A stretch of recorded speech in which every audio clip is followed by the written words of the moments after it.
एक चीज़ होता है कि हम देखते हैं कि कई बार नेता लोग अपना स्टेटमेंट लेकर के आते हैं या टेलीप्रॉम्प्टर रहता है उससे पढ़ रहे होते हैं स्पीच। आप काफ़ी इम्प्रॉम्प्टू स्पीच देते हैं और हाल ही में एक एफआईआर हो गया आपके नाम पे। क्या लगता है कि आपने गलती कर दी और कहीं माफ़ी मांगनी चाहिए?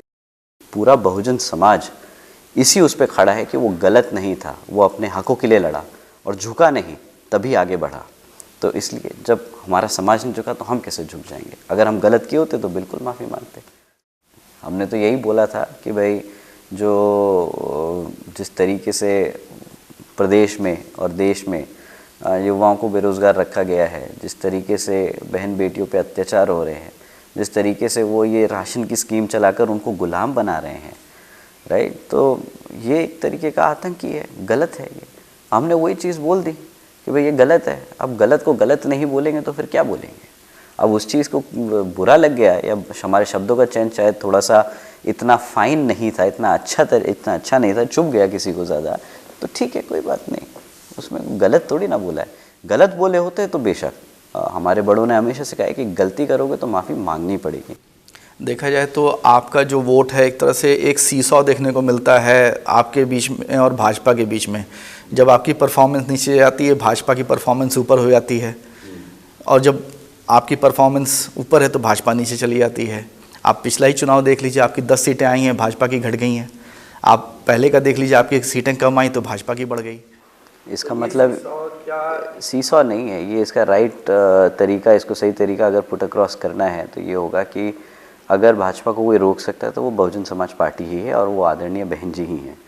आज की डेट में ऐसा कोई राजनीतिक दल नहीं, ऐसी कोई पॉलिटिकल पार्टी नहीं जो भाजपा को रोक पाए सिवाय बहन जी के। ये आपकी जो स्टेटमेंट है सीसॉ वाली, ये आई थिंक ये तरीका है उसको पुट अक्रॉस करने का। आप एक प्रतिद्वंदी हैं, लेकिन अगर देखा है तो एक टैग लगा रहता है, वाइडली सब लोग कहते हैं कि आप भाजपा की बी पार्टी हैं। अगर आपने कैंडिडेट भी खड़े किए हैं तो ऐसा लगता है, और रिपोर्टेड है, लोग लिखते भी हैं इसके बारे में, कि आप एक तरह से भाजपा की मदद कर रहे हैं। देखिए, ये बहुत अच्छा प्रोपेगेंडा है जो पिछले कुछ सालों से चलाया जा रहा है।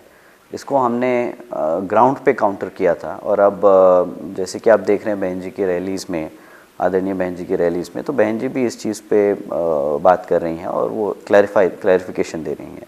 और जब मुझे मौका मिला है तब मैंने भी कोशिश करी, हमारे सभी लीडर्स ने कोशिश करी है कि इस प्रोपेगेंडा को हम क्लियर ऑफ करें।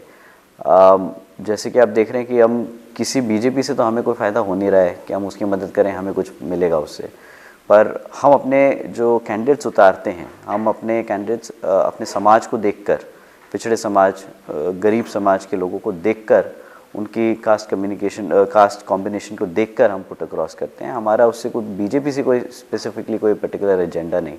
हमें उनके वो किस टाइप के प्रत्याशी उतार रहे हैं, क्या उतार रहे हैं, हमें उससे कोई लेना देना नहीं है।